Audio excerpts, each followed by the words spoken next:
Next, I'm going to deal with ink marks.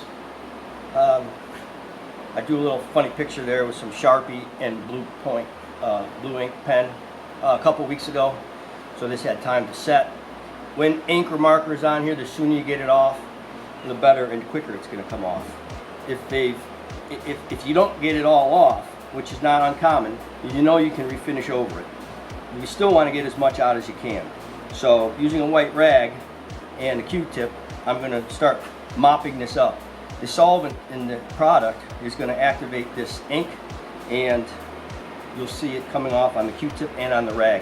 When that stops, when color stops coming off on the rag, then I know I've gotten as far as I can get, and I'll move on to the next part of the refinishing process.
So the ink stain's gone. We're going to have to refinish it, and I'm going to clean it now before I go on to these two other spots. So I'm going to clean and get this ready to refinish.